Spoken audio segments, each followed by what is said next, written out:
I'm gonna go live. Hey, you guys ask your questions here. Make sure you like, subscribe, and share this video. Okay. What's good, everyone? Setting myself up here on YouTube. Hope all is well. Everything is working. Let's come my boy John. Deacon, how you doing, Deacon? Appreciate you coming on. Appreciate you. Hope you're doing well over there in Teaneck. I think you live in Bergen County. Anyways, let's go do this. Call my boy John. Okay.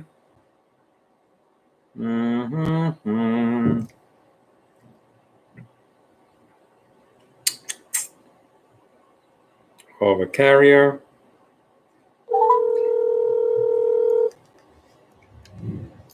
Thank you so much for people who log on. Don't forget to like and share the video. Hey, John, how you doing?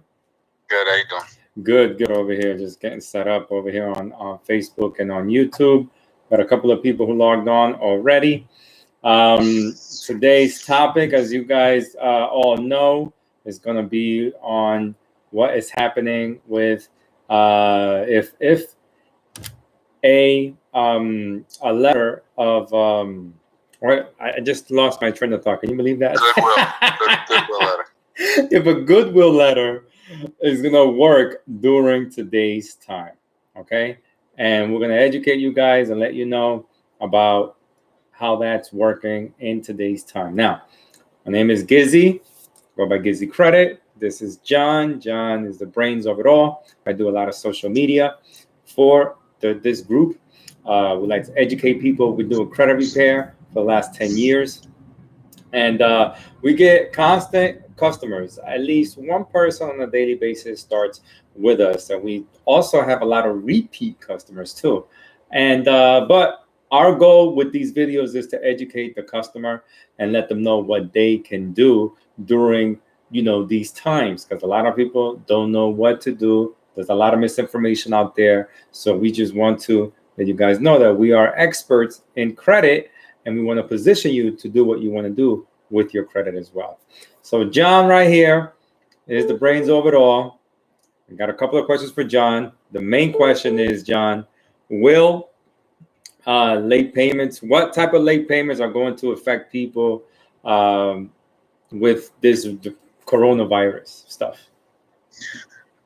So the late payments that are going to, at this point, there's kind of concessions being sprinkled around everywhere. I haven't seen any for credit card payments or anything like that, but I have the obvious ones are the more toward, the forbearance that's going on right now with mortgages, the school loan deferment, forbearance, et cetera, where they're, we talked about this last week, where they're not doing, they're kind of furloughing the payments for the next 2 months, and they're not adding in any interest on it as well, so the interest isn't calculating.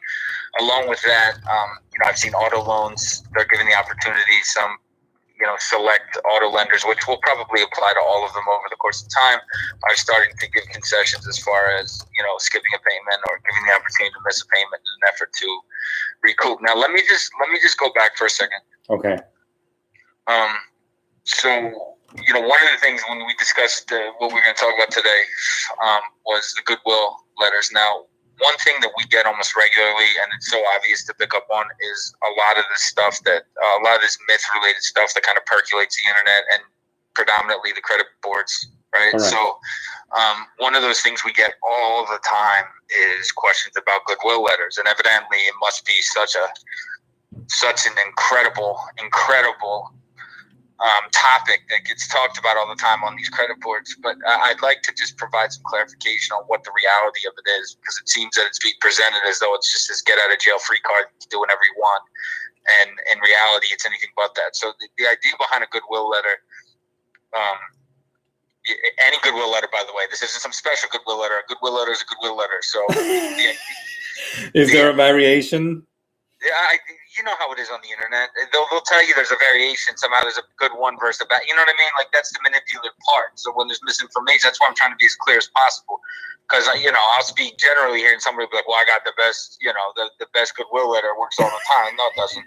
And but what happens is the purpose of a Goodwill letter, even originally going back 10, 15 years, the idea of it was that if you had a very long-standing relationship with a creditor, auto loan, credit card, etc., and you missed one payment, for argument's sake, let's say you had a Capital One for 10 years and you missed one payment, and you were stellar for the previous 9 years, and 50, whatever, however many payments you made previous leading up to that, you reach out to them and say, listen, it was an error, this happened, that happened. And in a lot of cases they'll allow it because they want to keep you as a client, and they understand that it is a huge scenario. It is not designed for people that have an 8-month-old car loan and you've been late 3 times.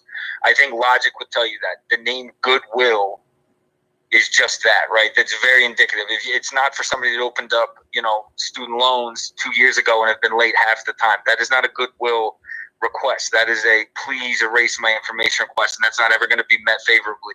If you have a mortgage, that's another one you can actually have some success. But you're talking about a 10, 15-year mortgage where you submit it, and if you have one late in that period of time, the lender may be willing to acquiesce as a result of the overall relationship. It's not designed for short-term relationships where you're begging them to take a 30-day laid off, because there's not some, we were laughing about this the other day. There's not some sympathy department in each one of these these creditor departments. They don't have a sympathy department sitting over there where there's some old lady that's reading all these Goodwill letters, with a big heart that's determining, that person's going to get no, that person's not going to get it. It doesn't work like that. The reality is that it's a very binary process, and in all likelihood, it applies strictly to people that have had long-standing relationships, and as a result, they'll remove it as a courtesy because they appreciate the relationship. You've shown you're trustworthy. Correct. You've shown you can have credit. And as a result, they say, okay, we get it. It does seem completely outside of your character.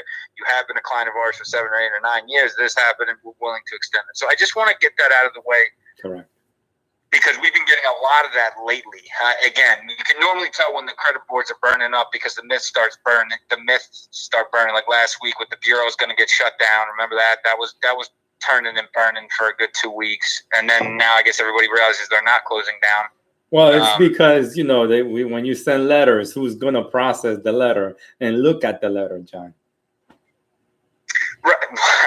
I mean, I don't, again, if anybody listens to what we, do and what we say, effectively without going back into the whole one from last week, you can listen to last week's, when you receive, it's basically it's outsourced. So basically, all these disputes are getting sent to a location, or a separate location, and may be owned by Experian, may not. It may, because if you notice, it goes to a PO box. All of these, so it's not actually going to a location. It's being picked up, and then it's being effectively put into their system. So you don't need to be in a cubicle. We've talked about this many times. How many people are employed by these places? So they're not going to stop. It would be a measure of, to a certain degree, national security if you shut down the credit bureaus. But I don't even want to get into that conversation. Oh, wow. So we talked about it at length, right? Yes. The fact that they're not going to be shut down. We talked about it in very much detail. The fact that they're not going to be shut down, and they haven't been shut down. So it seems like they've calmed on that. Now the Goodwill letters have become very, very popular. So they just went back into the bag of tricks and found another thing to ship around with muted success. So with that all being said, and just trying to provide clarification, you're better off finding some. I wouldn't advise this, but if you're really hell bent on not buying any functional system or getting anybody to help you, you'd have more success finding a functional probably dispute template online than you would with a Goodwill letter if it doesn't meet the criteria I just described. Correct. Now, with all that being said, because we like to try to dispel a lot of these myths in the process of what we do, because there's just so many, and the misinformation is of such abundance, and a lot of it's just ridiculous if you really try and break it down. If you really take it at what it was the purpose of it was, and you don't take all the other nonsense and the ridiculousness that surrounds it, you can really normally rationalize it without even needing a background in this business, right? But unfortunately, there's just so much misinformation that exists in this business that, people just, it becomes viral, right? Yes. Among minds that aren't educated, and they take it as fact rather than actually, trying to make sense out of it. The guy on the credit board said it's true, so it's got to be true. Some guy made a YouTube video about it, so it's got to be true, right? And then you realize that YouTube video is, no longer up 4 months from now because it's realized it's not true, right? And then that same credit board individual is under a different name now. It's not even using the same name anymore because everything he said 2 weeks ago has now been proven false, and now he's under a different avatar, right? So this is what I'm saying. it's unfortunate, but it happens. Now, going forward, with the student loan stuff and the forbearance and the obviously Goodwill letters, I don't even think a Goodwill letter is going to be needed in the coronavirus scenario, right? I mean, there's already a large degree of concessions and socialist responses that are going on right now as far as everything is concerned. So I don't think that's necessarily going to happen. And I think there's going to be an immense and an overwhelming amount of credit report. We talked about this last week, but credit reporting and empathy, right? So I just don't think you're going to see a lot of reporting over the next couple months in situations where people are behind or they're affected by it. You're probably going to get like an ND, which is like no data, depending on the site that you're using or the Experience usually says that. Right, but I mean, in any pool, it's going to be something comparable to that, right? They're going to have something there where there's just no reporting for that month. More than likely, that's ultimately probably how it's going to end up working out. And more than likely, it's probably going to be the same for a lot of the actual types of credit, right? Even credit cards, I wouldn't be surprised. It'd be very surprising to me during that period if they even report negatively. I just don't. That's not me encouraging people not to pay their bills if you can. That's just my own take on it, and I think I'm probably right, just because of the fact that I think it's such a delicate scenario. Yes. And there's just so much public sympathy for it for obvious reasons. I think that they get a lot of backlash. Now, coming out of it, whenever that time happens to be, whether it's September. Well, right now they're running the mortgage forbearance from April until April, May, June, and so July 1st when your first payment's done. And I've spoken to because you're missing, just to circle back, you're missing, they're basically forbearing 3 payments. So effectively what they're doing, and I spoke to 2 clients today about this specifically, just to get, clarification and specificity, is that they are rolling it into the back of the loan. So those 3 payments that you were basically forbearing, they're going to take and they're going to basically put it, they're going to pack it on the back of the loan. And then come, what month are we in? April. So you miss April, May, June. So come July 1st, you'll just have 1 month's payment due at that point. So 1 month payment due. You're going to have 1 payment due on July 1st for a primary. Now, again, if this is an investment property, there's different stipulations. I think they're only letting you forbear 1 payment on an investment property. So it's probably a different conversation, although I think they'll probably roll that to the back as well. But if it's your primary residence, they're letting you forbear three months worth of payments. And then at the end, they're rolling that. The ones that I spoke to, which I can't imagine it deviates because they're basically being forced to do this, meaning the banks. Yeah, they're rolling it onto the back of the loan, and effectively they're adding an addendum, and they're doing it through electronic agreements where you're basically signing off on this when you take the forbearance, that the difference, whatever that amount is, and it's calculated at that time, is going to go on the back of the loan. So you're not overwhelmed with if your mortgage payment is $3,000. And you don't make a payment for 3 months, you don't have to, basically show up July 1st with $12,000, including July's payment, right? That's not how it's going to work, and that wouldn't even be functional. I know Gizzy and I have been talking periodically, and that was what was percolating its way around the internet. That's ridiculous. And when you hear stuff like that, that's just not even logical. What would be the purpose of forbearing the payment if you're only going to put somebody in a worse position, right? You're just kicking the can down the situation, and you would basically put the bank in such a terrible compromising position, because effectively foreclosure is technically when you're 120 days behind on your mortgage payment. That's when foreclosure kicks in, technically.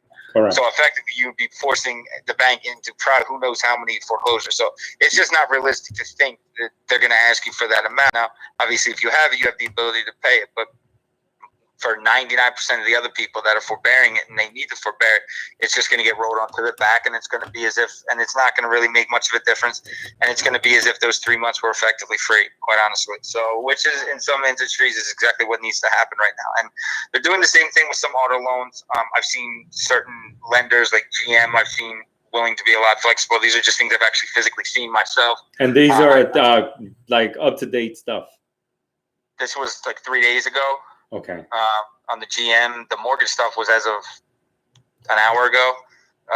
So I mean, these is that things state are specific, or is that national? The mortgage stuff. Yeah. No. That's. I mean, the lenders. Some of these lenders are national lenders. You couldn't do it state specific, right? Like if you're getting a mortgage from Chase and they're willing to, forego 3 months worth of payments, they're going to put it on the back. They can't do that in Jersey and not do that in California, right? I get you. Yes. You wouldn't have that kind of luxury, right? Well, didn't you send me something about Governor Murphy? Yeah. So Yeah, but the governor of Jersey came out over the weekend and basically said that, they were forcing every bank. See, right now it's set up where almost all banks were federally forced to. I guess there was some pushback. So they basically said all banks, mortgage lenders have to do that. But that was also with part of the stipulation. What I sent you was that was including with landlords, tenants, and certain other stipulations that they wanted to let people know. Listen, you're not foreclosing on people during this period of time. Correct. You're not going to evict people during this period of time. So it was really, it was more of a punctuation mark in regards to the 3 months of foregone payments, but it was also on top of the fact, like, landlords, we're not going to take favorably if you try and throw tenants out during this period, right? Yes. Like, it added on to it. It added a little more sauce on top of it just so people wouldn't try and get cute on it. That's why I'm saying there's just a lot of sympathy right now in that department, and meaning just in general, as there should be. So it'd be very difficult for me to believe you're going to see a lot of creditors report during this period. I wouldn't be surprised if you get a lot of NDs.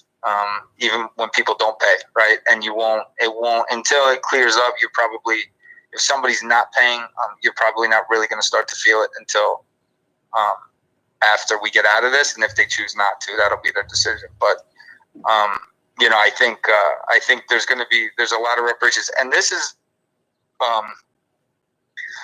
actually takes me to the next point I wanted to talk about, because this is kind of alarming. So when we spoke last week, we were talking about the bill that was proposed, and it hadn't quite been approved yet. The $2 trillion bill. The 300, yeah, exactly, the $2 trillion bill, of which 350 billion was going towards small business loans. Well, to be honest, it's confusing because it's some people said 6 trillion, then some people said 700 billion, 2 trillion. Can you go into what each of these things were so that people can have an understanding of what's what? Right. So the stimulus that was passed the other day was approximately $2 trillion, right? Now, anybody using a number outside of that would be what the Fed is actually pumping into the environment, but that's not for the consumer. That's much more correlated to propping up Wall Street and making sure that the proper liquidity is in there. They were buying mortgage-backed securities. They were buying treasuries to make sure the proper amount of liquidity was there, because effectively what was happening is everybody was selling their faces off, right? They were selling as much as they could, and if there's not any buyers there to soak up those sellers, it goes completely to zero eventually, right? At one point in time on these podcasts early on, I remember telling you guys that the 10-year T-bill was, I think, at 30 basis points, which is obscene. I mean, it's insane. It's ridiculous. I mean, it's like the lowest I've ever seen in my entire life. So to answer your question, the $2 trillion is effectively what's for Main Street, even though majority of that was for Wall Street too, right? Okay. So with that, there was 350 billion. Let me go back. So in the third week of March, when Trump came on at like 9 o'clock at night, I said the third week, it was more like the second week of March. He came on at like 9 o'clock at night, declared state of emergency, cut off, people coming in and going out to certain countries, flying in and out of our country. Yes. I believe UK was one of them. There's a couple others. That day, when he filed the state of emergency, he was able to get access to like 50 billion in FEMA funds that he could apply to the SBA. That's where those disaster loans came from. Okay. So those disaster loans, those COVID disaster loans, that was $50 billion mark. They started pumping them out about a week and a half ago. And it's a fairly streamlined process. You can do it right online. I think they go up to 50,000. You get them for a year. You can have them for a year interest. I believe no interest. Outside of that year, it becomes 12% interest. Okay. That's one type of SBA loan. Now, the one that was approved just this past weekend for the 350 billion for the SBA loans is totally different. They call it a Paycheck Protection Program. That's the name of it right now. Okay. And it's totally different. And I think this is what people are probably going to not understand, is that the purpose of it so almost entirely is to make sure that they have the payroll to cover and some working expenses to cover people to not have to lay people off. Okay, and effectively cause more problems to the economy. Now, it's weird because I don't remember any of this being pitched previous, right? When you think $350 billion, you're like, wow, that's a significant amount of money, right? I mean, even 50 billion is significant, but you would think that that's more catered around long-term loans and the viability. But in essence, what they're doing is they're taking 8 weeks. Well, they're taking basically a month's worth of payroll. Right. So let's just say your payroll for a month is $10,000. They're going to lend you up to 250 times what that monthly payroll is. Okay, so let's say what is 250% of that? You're talking about maybe 35,000 you would effectively get, right? Okay. On a 10,000, if you had $10,000 in payroll, they would lend you up to 35,000 to cover you for the next 8 weeks. Oh wow. That's the loan. But Jay, is this for government businesses? No, this is for any kind of business. The same goes for the disaster loan, the $50,000 cap. I just want to be clear about this because I want everyone to. So let me just repeat: if you're a company that does $5,000 in monthly payroll, and let's say you run a good business, so on and so forth, they're going to lend you the way they're arriving at these underwriting algorithms, at least associated with what I've read in the Washington Post about an hour ago, was that they're lending up to 250% of whatever your monthly payroll is, right? So again, if your monthly payroll is $5,000 a month, they're trying to cover you for effectively 2.5 months. That's what that loan is. That loan is not free money. That loan is not designed to refinance debt.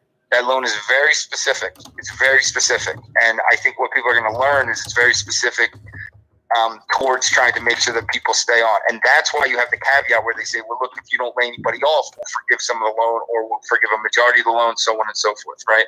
Because if you think about it, if they're basing it off a multiplier that's based on your monthly payroll, there's not going to be a lot of expendable income, right? I mean, if you're literally giving them a number and you're telling them flat out, because they're going to ask for documentation, that you're paying $10,000 in monthly payroll, and they're giving you 250% of that, right? That's basically 2.5 times that.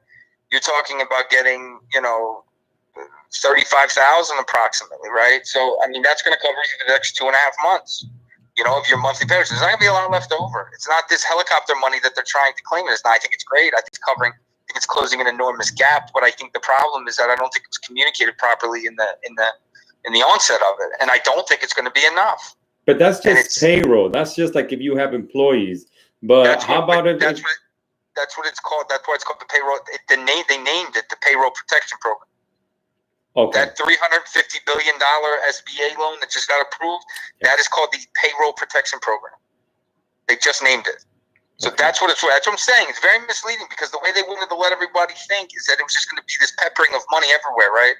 Yeah. You need money? We got you. Don't worry about it. We got you. In reality, you look at it, you're like, okay, number one, it looks a lot more realistic. So I'm not angry that they're doing it this way. I'm just saying that I think things should be presented and the expectation be a little more proper. So what you're finding now is people are going back to the disaster loans because they'll lend you up to $50,000, right? Yeah. And that $50,000 will be for other things, like things like you're impacted by this and that and so on and so forth. Like the disaster loans have mortgage payment protection in it, and if you weren't able to pay your landlord and stuff, a lot of these things get calculated and based off that as well. So there's just a lot of it, and that's why I was saying last week we'll have to wait till the bill actually comes out so people read it, because they don't ever communicate it to you properly prior to that, right? They wait till after the fact, and you got to read through it, and you got to siphon through it, try and find logic in that period of time. The one thing that I have seen though with the disaster loan is that the online application is quick, it's functional, and it's fast. So I hope. This is the other key difference. So yeah, the disaster loans, the ones that came out a couple weeks ago, they were being lent straight through the SBA, like I talked about it last week. Okay, they were coming directly through the SBA. It's just SBA lending it directly. Okay. These new loans are going through typical SBA process, which they're going through conduit. So there's like 1,800 banks nationwide that are capable of lending through this program. Now, I don't know how that's going to fare as far as speed, because I know just from experience in the years I've been in business, some of the biggest banks in this country move the slowest on SBA loans. So, I mean, some of the smaller ones that are more niche lenders, they end up pumping out a lot of SBA volume, and they have better relationships with the SBA because they rely on that kind of volume. So I'd be very interested to see if there's one lender better than another to be able to procure these and pump these out, but we're not going to know until you start submitting it. And every day it's a little bit of new information that pumps out that people can try and digest and make sense out of. So, I mean, I think we won't really know, until they said the money for the from this past week, the payroll protection program, that money won't even be available to lend out till the end of this week, and that will be just probably when it gets actually moved over. So I can't imagine And it'll be what, another 3 weeks before people start getting funds? You think they're going to close on these pretty fast? Look, again, this is why everything has been subject to change, right? I mean, it really has. I mean, I think it's going to take a full month for people to get those checks from the government. Yeah, I think that's going to take. I don't know how they would be able to turn these SBA loans over faster than that, right? I just don't know how you'd be able to do it. But I guess we won't know. Maybe they got something. Maybe they have a way of doing this. I just don't know how they'd be able to do it. Get the proper documentation. At least verify what these people are proposing, right? You have to be able to at least verify the income, right? Or the payroll or any of this stuff. So sometimes things like 4506T which is where they request a copy of a tax return transcript. They can take 3-4 days to get back, business days, right? So, and sometimes more. So if you're thinking that, you get your paperwork over, you're doing this, you're doing that, they receive it, and then they got to order 4506T just to confirm everything you put in your application. More than likely they will, because otherwise they could just get themselves fraught with losses, and it's just going to be a gaping hole of ridiculousness. I think we'll just have to see. I mean, it is what it is, and again, this payroll protection program is much different than what was being advertised, right? The way it was being advertised is effectively was helicopter money. It was $350 billion. It was going to just pepper the streets, and every business would be applicable to it, right? Now you're basically saying to the business owner that's been out of business, the retail business, right? He goes and he applies for this, and we'll backdate it, but we'll give you, we'll work off of 8 weeks, and this will cover you for 8 weeks of payroll. Well, what does that do, right? If your restaurant just closed, right? And you had to take it on all the food you had stuck in there, and all the employees you just lost because it's a gig economy, and they're now, because they can't work retail, they're out working construction right now just to bring money in the door, right? How is that going to help you in the interim? Yeah. I don't know how any of this is going to. I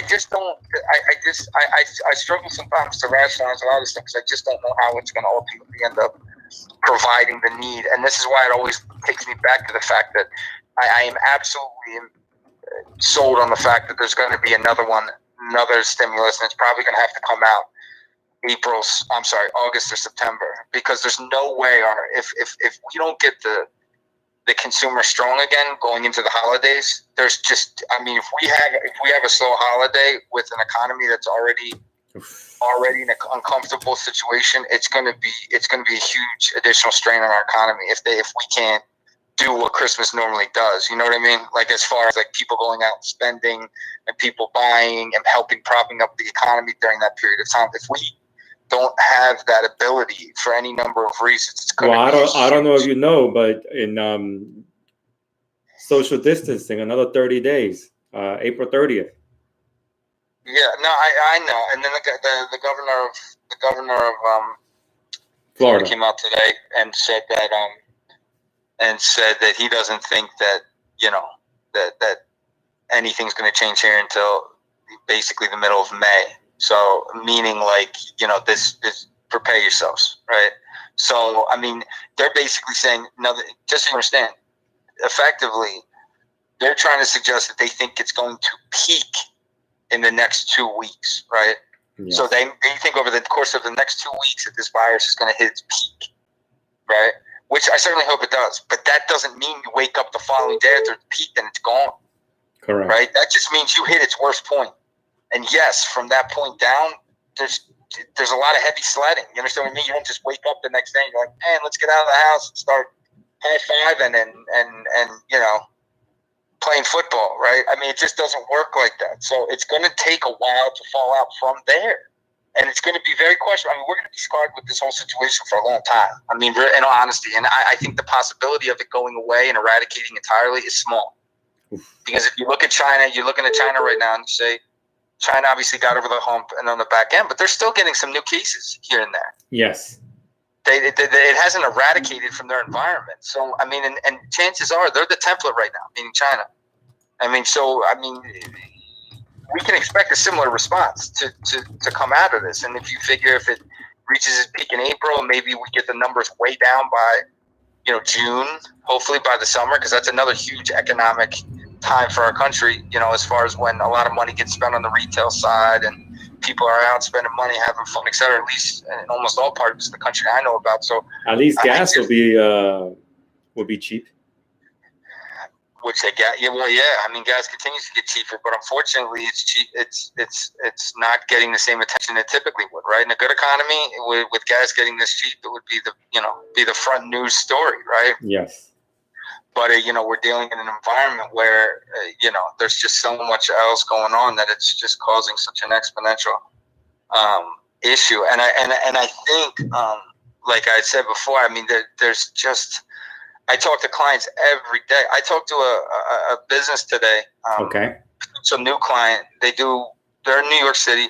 They do wholesale to retail, right? Their job is wholesale, but they'll occasionally retail. They do like accessories, bags, high-end bags, and all this stuff, right? Yes. They do $20 million typically a year, right? That's their top line number. They do typically $20 million a year. Right now, they're trying to get these SBA loans. Right. So, I mean, you're basically saying, they're like, we're trying to keep people on. We're doing our best to try and keep people on. You say to yourself, if the business that's doing $20 million, which is effectively, you're talking $1.8, $1.9 billion in volume, what do you think the business doing 100,000 is feeling right now? Oof. If the guy doing 20 million in gross a month, right, and has who knows how many employees, and is selling wholesale, right, which is marked down retail, right? So they sell to retailers. Retailers are their buyers. Now, I understand retail is tough right now. The point I'm trying to make is you would think a company that does that degree of volume, imagine what the smaller ones are feeling. Oof. That's what I'm saying. Like, I don't think the media spends endless amounts of time talking about this coronavirus, refusing to give us real positive information or anything positive, and just harping on every bit of the negative, but they're not really diving in to the reality of what's going to come on the backside of this. I just think that the understanding or the impression that's trying to be conveyed is that snap your fingers, boom, the president gives the green light and everybody's out, and then we just pepper the streets with money, right? You go to the bar the next day, and you after that you go and buy a brand new car, and after that you feel like you'll buy a new house. No, man. A very large majority of this country who aren't going to be able to pay their bills for the next couple months. The last thing they're going to do when this thing gets over with, they're going to be shell-shocked. They're going to spend money, be hoarding money. Yeah.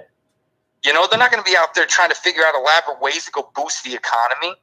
So then if you figure the last 6, 7, 8, 9 years of our stock market and overall economy is entirely consumer-driven, right? So it's all driven by the consumer. So if you take that into consideration, you figure how a large majority of the average consumer in this country is any kind of consumer in this country. Honestly, I just gave an example of the company that does tremendously well, and they're impacted greatly. They're going to come out. It's not going to be the same way it was walking into it. I mean, and not only that, but you're going to see people that are going to be looking at people sideways now. I mean, everybody's going to be looking at the person that producers. They're dirty. I mean, there's a germ-related scenario. We're going to become a country of germaphobes from now on as a result of this. Yeah. And if you don't believe it, just wait till we get on the other side of it, and you start eyeballing people that you No, they're saying it's going to just be a part of life. We're going to have to wear masks. I don't know about the masks, but I do. I think there will be people that will do that. People on the an extreme scenario, but I do think that you're going to see much more specific responses and ways of addressing society. And I think a majority of people will be reluctant to go out in areas that are very packed in and very dense, whether it's a bar or restaurant, any number of these areas where you're kind of on top of people. I think it's going to take a while for that situation to breathe. And I just think it's inevitable that they're going to have to come up with more money, because the thing they're banking on right now, this bill, even though majority of that bill was, you figure $2 trillion of it that was put together. I don't know exactly how much went towards. I don't have the number on how much went towards the consumer. But if you figure $350 billion is going to small businesses, and let's just say for argument's sake, I don't know, $500 billion is going towards, sending those checks out, right? You got to figure that's what, about $800-900 billion. You're getting almost $2 trillion. So the majority of it is going to businesses. Yes. Large businesses, Fortune 500 businesses, right? So, I mean, if you take that into consideration, then you couple with the fact that these Paycheck Protection Program is an 8-week Band-Aid to keep payroll in, effectively, right? It's not some 6, 7, 8 month scenario. It's an 8-week Band-Aid in the hopes that the economy is going to pump back out in 8 weeks. Then you're effectively giving a finish date on this. And at the end of the day, you're saying to yourself, okay, they're going to have to come up with more money. And they're budgeting for the fact that they're going to have to do another stimulus after this. So I think it's inevitable. I think there's a very small in the single digits probability that this is going to be enough, and I just don't think they're taking into the consumer enough. And if they don't take the consumer into consideration, they're effectively not taking the economy into consideration, because the reality is the consumer drives the economy, right? Correct. But those who still work from home, who have income, there's still opportunities for them. I just heard Governor Murphy from New Jersey. I'm in New Jersey. And he just said, one-on-one, realtors could show houses, but only on one-on-one basis. So it's going to be a slow. I think that's going to be a tough beat too. I really think after this, I think there's going to be a change in how real estate showings are done. I really do. I think that there's going to be some kind of filter that's going to exist over the course of time. I think that's for the record, there are plenty of businesses making money right now. Okay, I'm not trying to say everybody. When I speak generally as far as the average consumer, right? When I'm speaking the average human being, and the fact that the gig economy, meaning restaurants, bussers, waiters, etc., represent almost 15% of our total population. It's like 50 million people that work in that kind of a scenario, right? That's 15%. Right, that's a significant number. So I mean, you have to figure over and above that, you start getting into other areas of business that are also. I talked to a client today who does sales, right? He does printer sales. So printer sales, he sells to higher education schools, colleges, private schools, etc. They're all closed. Can't do anything. Not allowed to go. He's not allowed to go out. So that's a commission-based environment, right? Yes. So if your income is 80% commission, 20% salary, it's stuff like this, right? So don't get me wrong. There are a lot of businesses making money. I'm talking on the wide scenario because I'm speaking broadly about the economy, right? Okay. And for the economy to hum, everybody needs to be spending money. Yes. You can't just get 20% of the population spending money and think you're going to carry the economy. It doesn't work like that. So I do think that, I think it's good. There's some liquidity coming into the market. I think it's inevitable, though, that there's going to be another. It might not be called a stimulus. Maybe there's. They'll probably have another cute name for it. Not cute, but you know what I mean. Another name that they'll call it. It'll be something else that's going to have to kick in after they see the reluctance of the consumer to spend. And it'll probably be market driven, right? They'll start to see how the market responds, how the earnings come out after the second quarter and third quarter, and so on and so forth. And if it's not improving, and the market starts to tank again, you'll start to see the urgency. Well, didn't you say the recession is 2 negative quarters? Yeah, well, I mean, it's marked by a couple things, but look, it's marked down from peak to trough of 20%. We got to almost 40%, right? So, I mean, from peak, meaning it was around 30,000 if you're working off the Dow. Typically speaking, a recession kicks in when you go beyond a 20% pullback, right? So 20%. When we would have gotten down over 20%, typically that's the onset of a recession, right? But we ended up going down 20. We went down close to 40. Now we're starting to call back right now. But I mean, at the same time, normally that's the onset. The difference is that normally it takes a while to get down 40%. It takes a while to get down 20% in most instances, right? Yes. We did it in a month. Yeah. So I mean, what you're seeing right now in the market is a lot of seller exhaustion, right? I mean, everybody sold the kitchen sink, and there's not any more sellers really at this kind of wide variety. You saw a little pause over the last 10 days because people have run out of things to sell, right? There's more buyers coming in here at these prices than there are people still selling.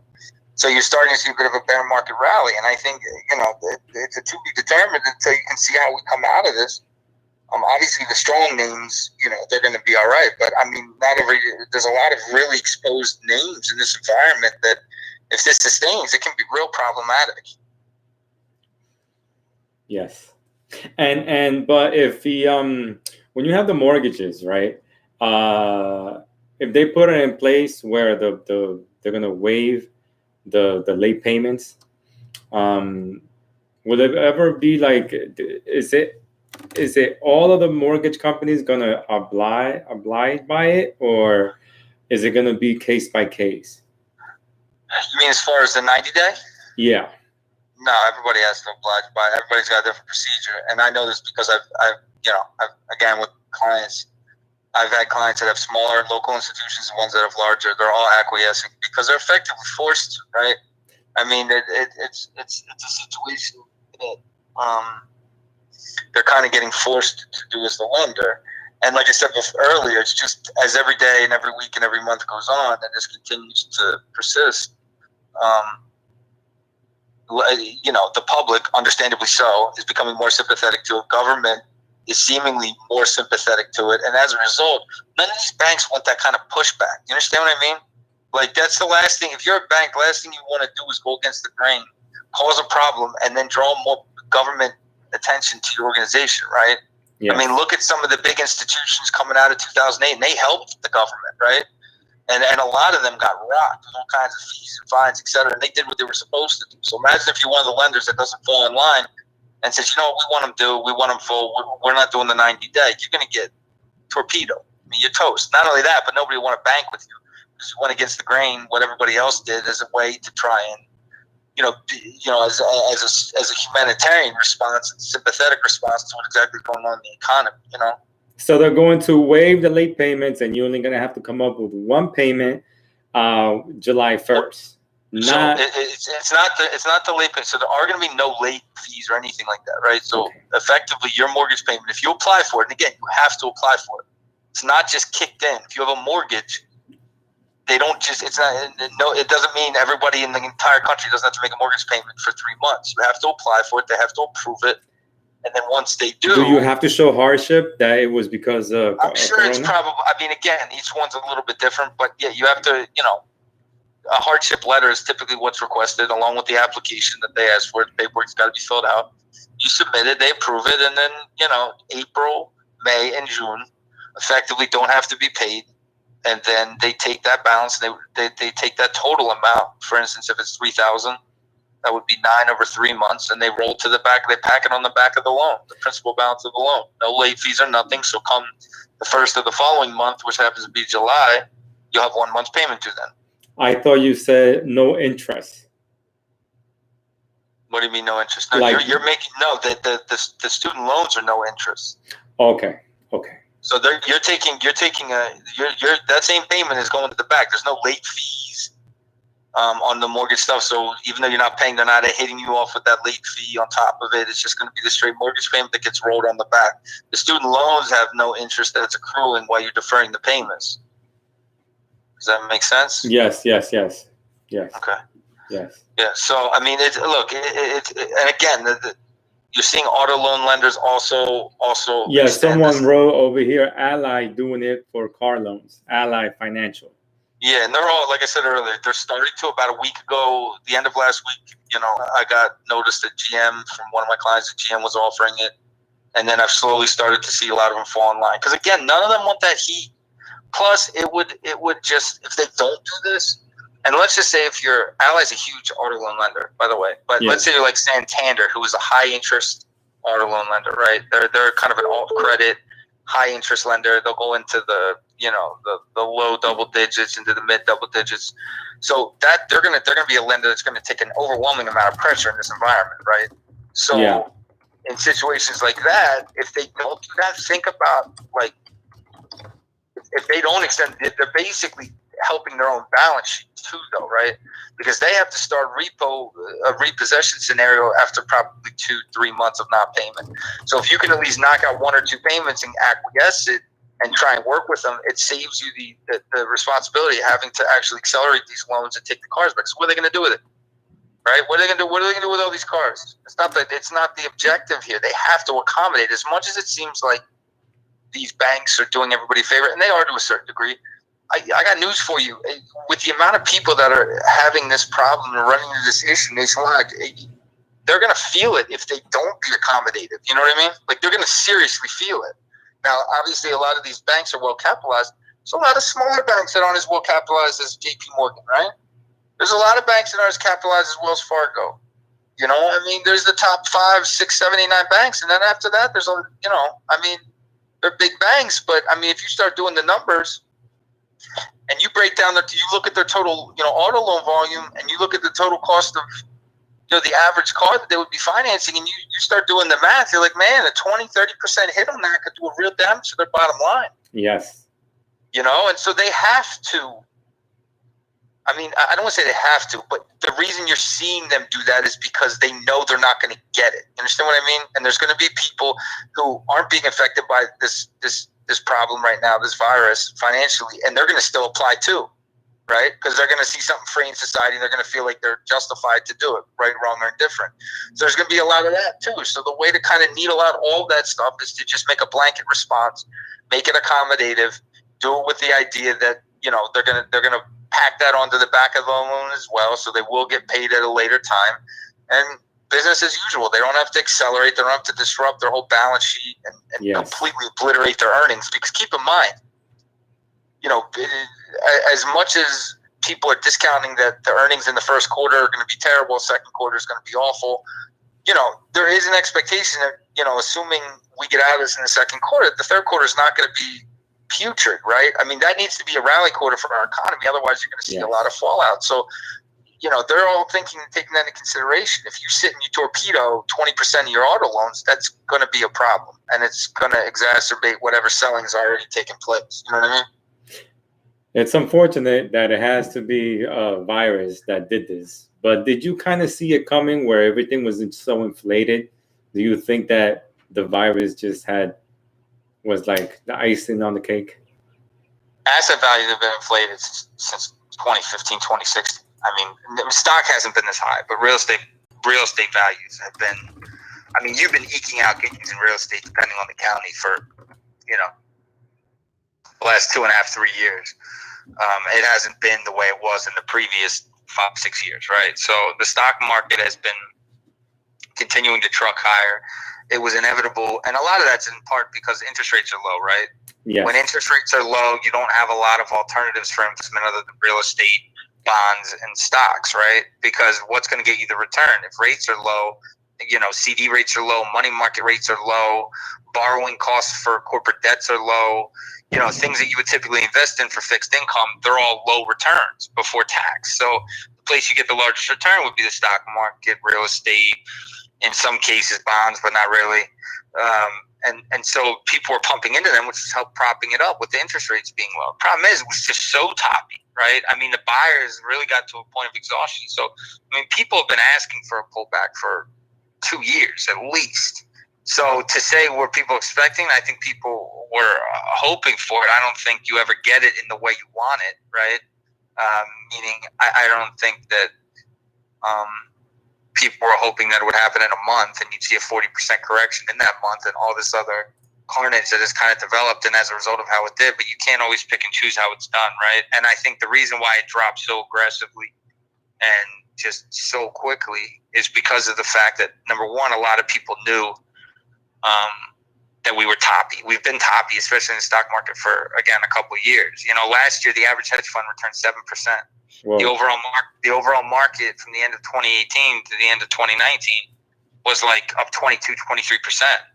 So what does that tell you? That doesn't tell you that the hedge funds are morons. It's because they had to buy very selectively, right? You don't want to buy at the top, overexpose yourself, and then it tanks out. You got to cover your downside, right? So, you know, you're buying, but you're buying very, very, very conservatively, right? And that's why you saw such a disparity in the overall return of the indexes versus the average hedge fund return. Now, you're coming into this year, and I think a lot of the reason why you saw such an aggressive dump was because it was just such an accumulation on that run up, right?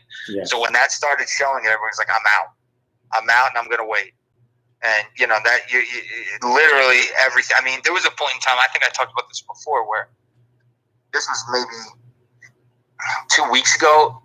There was muni bonds, just to give a crash course here real quick. Municipal bonds are bonds. They're for municipalities, right? So municipalities use them to build railroads, buildings, and whatever else, right? Your municipality typically raises the bond. They typically give a pretty good yield. I mean, 4%, which in a market where a CD is getting you 1%, 4% is good, and it's tax-free, so you don't even have to tax it in, right? It got so crazy at one point in this sell-off that people were selling. Now, keep in mind, the 10-year was at 1.3%, 30 basis points, and this person, whoever these people were, had munis at like 4%, 4 and change, okay, which far exceeds any fixed income return you're getting right now anywhere. And they were selling them off. So it was just literally a vomiting of people selling just everything you could possibly in a move to cash to just get out because they were just so concerned about it. So I think, that kind of craziness is exhausted because I think literally everything has been, at least in the interim, has been baked in and sold off. I think the sellers hit a point of exhaustion, and I'm not saying they won't be back. I'm just saying that for now, I think we found a little bit of a base and this range with the low and high, which, again, will help to kind of make people less crazy, especially the people who don't maybe understand the market, right? Okay. Who are getting hit two ways. They were getting hit with their 401k was getting torpedoed, right? And they're getting hit with all this new knowledge for coronavirus. They don't know what it is, and they're just completely losing their minds, right, for lack of a better term. So I think right now, I think the fact that the market's found a little bit of a footing, and we're starting to get, there's a little bit of clearing going on. I'm not saying it's completely clear, but some of just the craziness that occurred over a very short period of time is starting to make way for maybe some more rational thoughts that maybe over the last 2 or 3 weeks have been just so like in fight or flight mode for a lot of people, for the average people that aren't used to or understand this stuff. I think, yes. I think that, it'll hopefully provide some rationale, and then people can start making the proper decisions. But I do think, though, and we've talked about this forever on these podcasts or these casts going back, is that it's going to present a ton of really good opportunities. Definitely continue to be on the lookout for the opportunities, because there's going to be a lot of opportunities. And I'm not just talking about equities. I'm talking about, predominantly with this group, I'm talking about real estate, just because of the fact that it's a much lower moving investment, and you're going to see opportunities in every area as a result of this. I mean, and the whole thing about it is that everything is credit driven too. They don't say anything about credit. Oh, by the way, the credit bureaus are going to do this. Is what's going to happen to the credit bureaus.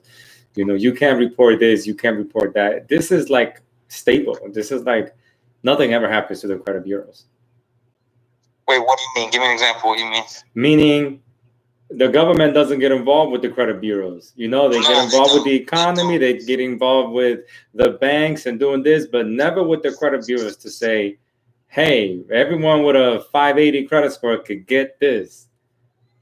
Yeah, well, I think because the way they're looking at it is more from the perspective of we're trying to figure out ways to keep the economy and civilization in line, right? Correct. In essence, the credit scores are a bit of a vanity play if you put it in comparison to that. You understand what I mean? I think they leave it on the doorstep of the banks, who are also a very important foundational perspective in our broader economy, to actually do the right thing as far as reporting, right? I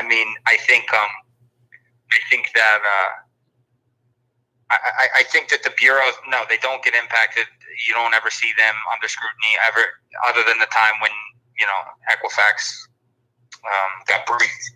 It was an enormous deal, but you haven't heard anything before that. You haven't heard anything since then, and that's pretty much the extent of the litigation or the government intervention that you've really ever seen with the bureaus, at least as long as I've been alive. But I did hear today, I wanted to reference a client reached out and had said that they applied for one of the disaster loans, and were told in their state that it was a 575 minimum FICO score. Now, I haven't heard before today at 4:30. I haven't heard anything about minimum FICO scores. Minimum credit scores as it applied to these loans. So I think, the fact that they didn't, again, just another surprise that gets plopped into the equation. But I don't remember them talking about that ever, meaning the government, when they were talking about submitting these loans. So when you add a credit requirement to that situation, it really muddies the water, right? Yes, it really causes a big problem, because John, there's a lot of business owners who forego making payments on their credit so that they could keep their business up. But that's what I'm saying. And if it was done, at the butt end of February into the early part of March, before all these forbearances are coming into play, their score is going to be torched. It's going to be torched. So again, that's why I said this is kind of a to be determined situation. I think it's going to play itself out as, because I just think it was advertised in a certain way, and I think it may or may not play out that way, but hopefully it'll be enough to where they don't need to come out with another one. I just don't see how that's humanly possible. I think they're underestimating. Greatly. I think they did enough for businesses. I think that there's more than, I'm not talking small business. I think they did more than enough for the Fortune 500 companies and the amount of money and the amount of backstop the Fed's providing. Because understand, that money that the Fed's pumping in, that's for big business, right? That is not for the individual consumer. When they're backstopping treasuries, when they're backstopping, commercial mortgage-backed securities, these are for huge businesses, right? These are for enormous, and they do it in effect to keep it propped up. So that's not for the individual consumer. So, I mean, I think big business is comfortable.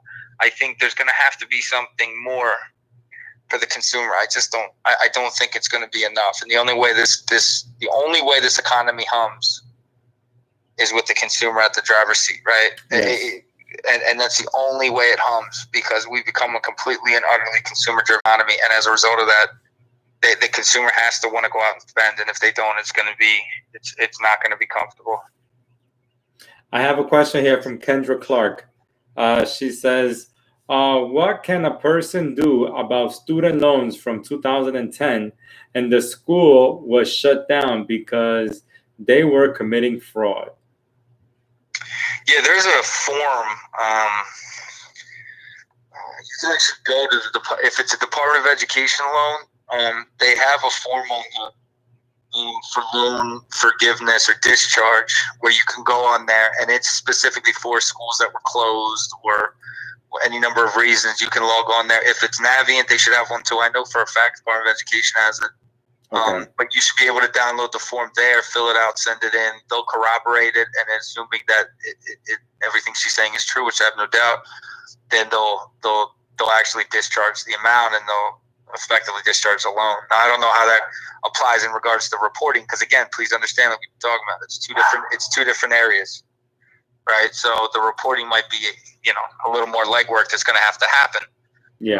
But as far as the loan itself and the real responsibility to the debt, I know they definitely have options for that in situations like that. Okay, so but it's still going to be, it's still on a credit report. It's still on a credit report, and more than likely, it's going to be an additional process to get it off the credit report, because the school loan company is going to be like, more than likely, there's going to be pushback there, because what they're going to tell her is, we'll take care of it. We hear this all the time with Navient and Forbearance Education. People hear what they want to hear. So I'm pretty confident there's going to be an initial step after she gets herself discharged from it, because it'll probably show as closed, paid, or something like that on the report. As far as any lates are concerned, though, more than likely there's going to be an additional step needed to happen to get it off the report, like removed, or she's going to have to continue to follow up with them to do that. And I just think that's going to be an issue. But whatever the case, hopefully it'll be as simple as her just sending it in, and they'll do the right thing the first time. So it can be removed, but it's going to be more of a process. Well, I mean, first and foremost, if she went to a school that was closed due to fraud, she should not be. And if she finished her 4 years there, hypothetically, and then it got accused of fraud after the fact, that's a different conversation. Oh, I get you. It would have to be closed while she was there, so she couldn't finish her work, and then they'll do the discharge and everything like that. And so she still owes that money. If she went and the school was in full effect from the minute she went in until she graduated and she got a diploma or a degree from there, yeah, she's going to be responsible for that money. But if for some reason, like I said, the school closed in the middle of while she was there and she didn't get a chance to finish, yeah, that's definitely right for a discharge of debt. You know what I mean? That would be something that she'd want to. She said she never finished. Okay, well then, yeah, it would be right. But did she never finish on her own choice, or did she never finish? You never finished on your own choice? All these caveats. Or you never finished because of the fraud, Kendra? Because I've seen it both ways, where they'll just stop going, and then later on the school will go defunct, and they'll be like, "I'm not responsible," and the response from the Department of Education will be, "Well, it was fully functional when you were there, right?" Correct. And the years that you were there. So I mean, there's a little bit of a gray area there. If it's much less gray and it's much clearer what you're asking the question, then yeah, there's options to get a discharge, there's all that stuff. If it's murky, you're gonna have trouble.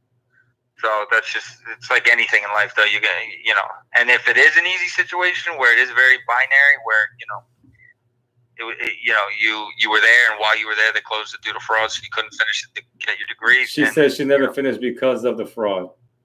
Okay, but then that should be an easy scenario. You should just go on if it's Department of Education, whoever the servicer is or the originator of it is, or Navient, they have areas on there we can go to discharge the loan, request to discharge the loan. They'll have the entire pages on the internet where you can get the application to fill it out. They'll ask for all the documentation. You send it in, and you should be fine. And then again, the goal would be to get them to remove it from the report. More than likely, they're just going to show it as paid.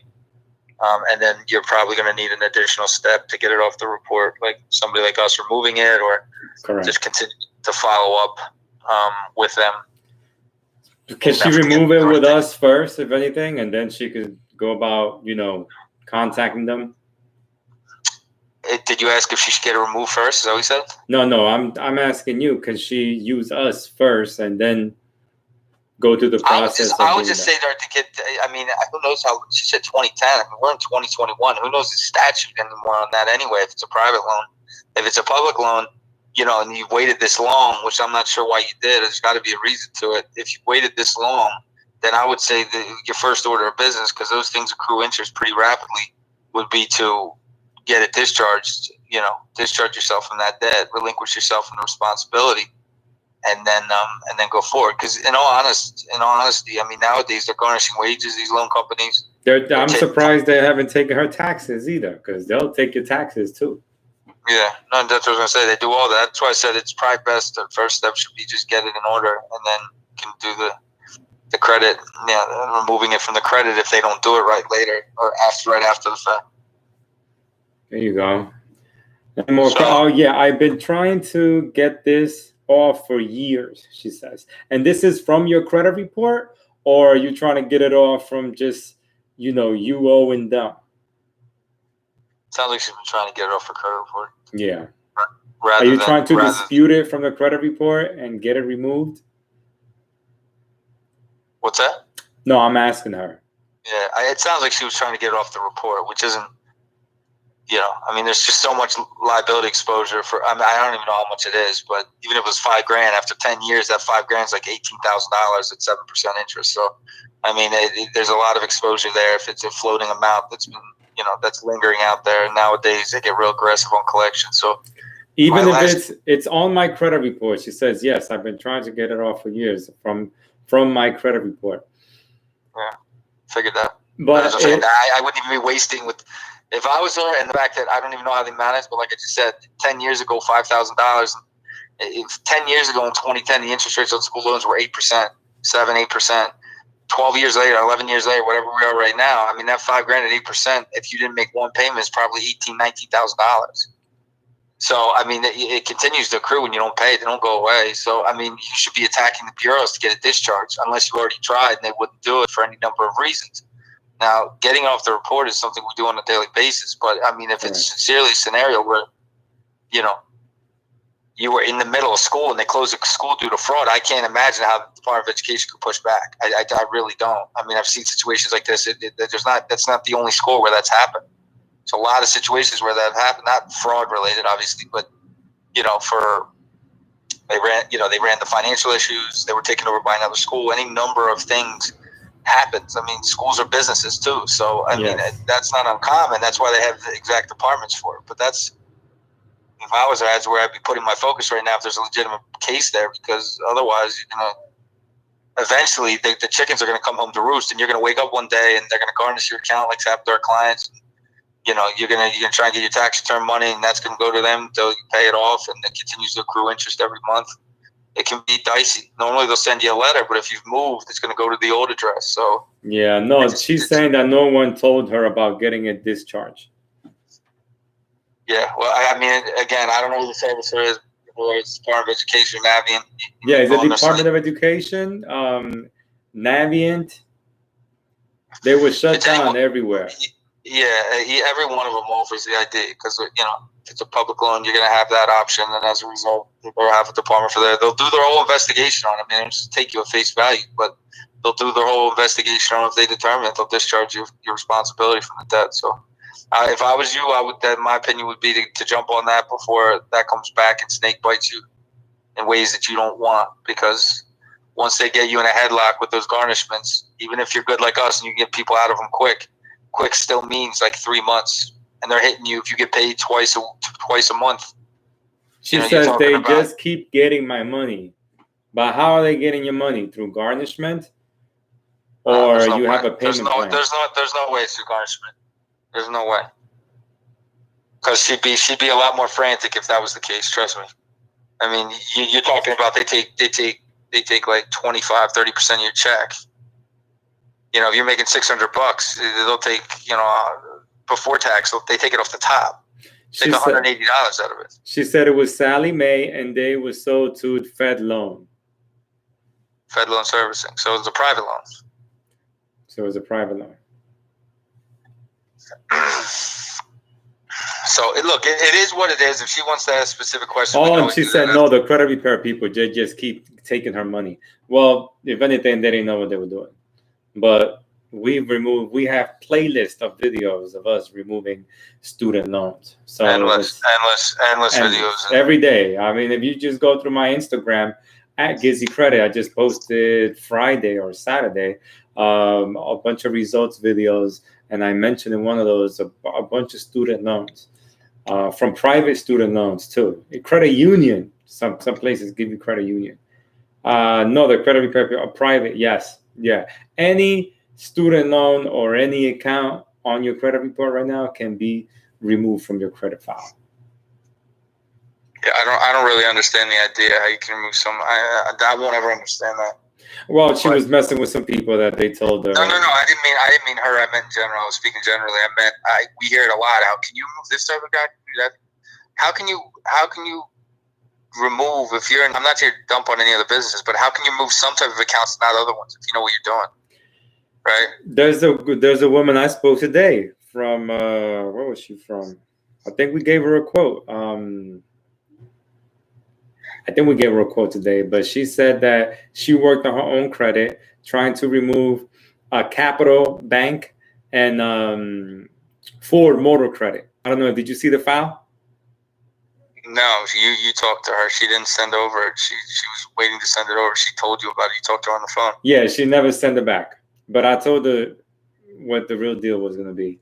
And she told me she's gone to other credit repair people, and they kept telling her, if you tried it already for so long and you haven't removed it, then we can't remove it. That's a breath of fresh air. My goodness. So then already she's skeptical, John. So then she calls me. And then as she calls me, and I'm being strict with her because I know the type of customer she's gonna be, because she kept telling me, I tried this, I tried that. So I know that she's hammered her credit report. And I gave her the analogy of her hammering this nail onto wood. And I said, you hit the nail, but you kind of chipped it, right? But then you hit it again, and then you bent the nail. And then you try to hit it again, and then you bent it on the other side. And then you try to hit it again, and you bend it even more. Yeah, it becomes a mess. But listen, sometimes, I mean, it is what it is, and everybody's individual is different. But I mean, you can't have a DIYer that, and a lot of times these people come in, a lot of potential clients come in and, they've got their minds made up because they've learned their whole credit education on credit boards, and, even not realizing that all the other people on credit boards are of equal understanding and financial education. They just pass it on as fact rather than their own personal opinion, right? So it's got to work if the guy next to her on credit board said it's right. So they come in with this perceived notion that they know as much as a professional would in regards. So it's sometimes, a lot of times, there's people with no intention moving forward. They're just trying to toe the water, but because they're DIYers, that's what they do. They do it themselves, good, bad, or indifferent. They're the same ones that plumb their whole house, right? No background whatsoever. They just pop on YouTube and they figure out how to run a new bathroom in their house, right? Correct. Next thing you know, in 6 weeks, there's a flood. Right, and even then, they're too stubborn to call the plumber. It's like the third flood that they finally call the plumber, right? Same idea. I mean, it's a personality trait. When someone's a DIYer, they're a DIYer, man. They're not going to be comfortable letting somebody else do it. So they call just to poke. I told her, and I didn't want to come off as like an asshole, right?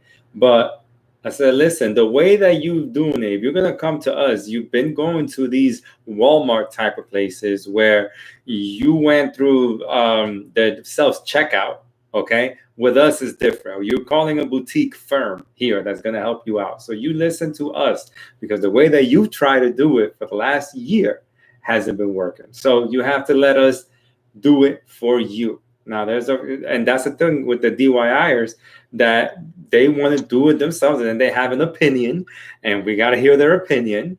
No, you got to just... Right, but I think different strokes for different folks, man. I encourage everybody to try and learn it themselves. I just think the problem is I offer her our $99 system, but then I told her, if you've hammered it so long and for so many months, it's best you let an expert do it for you, so that you don't have to worry. Or listen. A lot of the problem with people that go from company to company to company is either A, they don't feel good with the person that they're with, right? Or B, they're looking for results yesterday over and over and over and over again, right? Yes.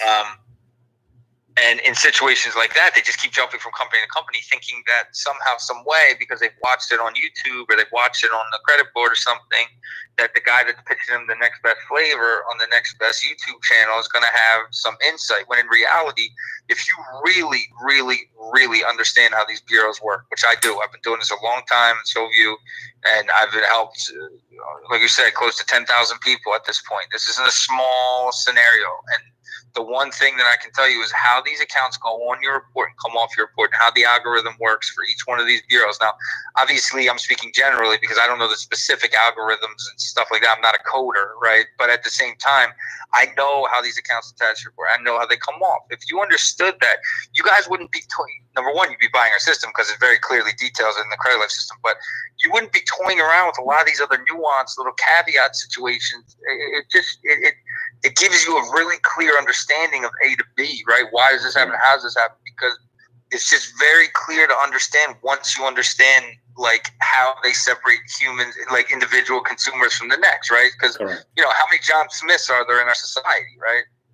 There's probably I can't imagine there's more popular names, maybe John Smith or James Washington, right? So I mean, you're talking about how do they differentiate the James Washington from Pittsburgh versus the James Washington from Philadelphia? Correct. They're right next to each other, same part of the country. They could be the same age. How do they do that, right? And then we explain all that stuff as far as how they separate and the individual, how the algorithms attach accounts and how they remove the account. I mean, not in that specific terms, but it gives you the general idea and how they attach the accounts to the report and stuff. So when you see that and you see people doing all this crazy stuff that they heard on a credit board, that they think like freezing this and doing that and all this unnecessary movement that gets back to a point of nothingness, right? Correct. Where you make no progress in either direction, and you should have just went with the person that knew what they were talking about, that has the longevity and helping people from the beginning. I mean, it's just like, I understand the reluctance. I understand the there's a lot of bad actors in this side of business, but we don't just do credit repairs. That's just typically the first step. We're helping people with tax issues, garnishments, school loan issues. We're out raising money for people. We're getting people financing. We're knocking out goals left and right. I don't know any other company that does. I'm not here to talk this whole podcast about what we do for people. I'm just saying that, when you come in and you pick somebody, whoever that is, you need to look at the whole book of work. Otherwise, you're just going to get through one step, and then you're going to be stuck trying to figure out the other step. So there's nothing worse than seeing a client who gets a 750 credit score, has a strong file, and then turns around and opens up like a 25% Capital One card, right? I mean, that's what I'm saying. Like, if you don't have the proper guidance, even after you get the other side of that, you're only going to torpedo yourself again. And we've talked about this in previous casts, You're only going to torpedo yourself again because you're going to set yourself up with the wrong financing, with the wrong type of sustainable financing, and you're going to put yourself back in the ink bomb. What we offer is a scenario that positions you, not only gets you through, positions you after the fact. So I think, I don't want to talk about us, about what we offer, too much about it, because I like to use these podcasts as an opportunity to really kind of more educate, but we do get situations where we do, and it's understandable, and they're all nice people. Yes. It's just, different strokes for different folks, it's just that simple.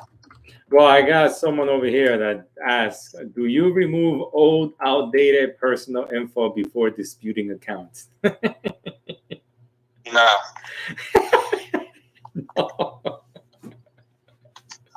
no, we don't. Do you remove old, outdated personal info before disputing accounts? No, the answer is no. We don't do it before removing accounts. Correct. Okay, and then someone says, Meridian Panther, thank you, Meridian, says, I tell people, go for Gizzy, he's official. Others are just professing to be something they're not. Thank you, Meridian Panther. Appreciate you very much. Anything else, Jay, for the economy that's going on right now that people could understand is happening and they could see themselves as an opportunity in the future? Yeah, I mean, I think that everything. If I think the important thing right now is just for people to just try and keep sane right now as far as the overall process. And if you're somebody impacted by it, try to utilize the programs that they have, especially if you own a business. Investment side of things, I mean, especially on the real estate side, that'll continue to work itself out and continue to unwind over the course of time. Whether it's a forced unwinding or it's an unwinding that that they have to do on their own, right? So you're going to see things just over the last 6 or 7 months, and we've been saying this from the beginning. As far as the very first podcast we did on the Corona, just if you're on the buy side and you're on the offensive right now, just be patient. You'll have more than enough opportunities over the course of time. If you're somebody that is in a tough spot right now and you have issues with this and that, and you're just not getting the assistance from the money that the government's offering you, and you got questions, reach out. I mean, we'd be happy to at least give you advice, right? Correct. At the very least, so that you don't put yourself in a worse situation by making the wrong decision, because a bad situation can get worse pretty quickly. And that's the last thing we'd want to see. Part of the reason why we do this stuff is to prevent people from making the wrong decisions. Correct. All righty, my people. I'm going to say the ending of the podcast right now. We're going to have other topics every Mondays at 6 p.m. John and I log on. Of course, we do credit repair, but we don't push that. We do it that much during the podcast because this is more education for you guys to know what's going on. But you guys already know if you're looking for, let me see somebody else say they do have programs for helping people to pay their bills. Okay. Appreciate it, bro. I'll tune in. Okay. So yeah, John, anything else you want to say? No, not right now. I mean, we'll keep. Well, there are a lot of people starting the credit repair process with us. There are a lot of returning customers who have gone somewhere else, and then you choose to come back to us because we're not going to judge you. But still, if we helped you out and we position you to get a car, get mortgages, get credit cards, and then you feel like, oh, if I go back to Gizzy's going to judge me or whatever. So you go somewhere else. They don't come through for you. And then you decide to finally come back to us. We're not going to judge you. We don't have that many return customers, but we do have return customers that come because life happens. Is that right, John? Absolutely, especially in situations like this. I mean, we live in such an aggressively leveraged society, right? Correct. Where people leverage themselves to their nostrils. That any zig or zag that occurs economically can be catastrophic, right? I mean, you're seeing it right now. You're talking about 1 month, the economy shut down, and we got a $2 trillion stimulus package, right? I mean, it's effectively 6 weeks has been going on now, and I mean, it's that's how leveraged we are as a society in an effort to continue. So yeah, I mean, for consumers that come back. I mean, listen, we absolutely don't judge anybody. I don't think we could be in this line of work and judge people in the same breath. Correct. We don't judge anybody. We're here to help. We want to help, and anybody that needs help, feel free to reach out. All right, Jay. Thank you so much. Speak to you later. Take care. Yeah. So, my people, you already know, GizzyCredit. Go to the website. If you have any questions, your logging info that I will need to give you a quote for the service, your username, password, and you make sure you write your email and your phone number. Okay, we're gonna try and log on through your Experian info. When you go to the website, that's what you're gonna see. You want a free quote, you write that information on there. But make sure you write your email and you also write your phone number so that if we need to get in contact with you, we'll do it by text or we'll do it by email. All right, so I want to appreciate everyone for logging on. Facebook has this new way of doing things that I can't even see who's watching. So whoever's on Facebook, what's up? I know I answered some questions there. And my people mostly here on YouTube, you already know that most of you just come from YouTube. So if you have any other questions for us, you could text message me. This is the phone number.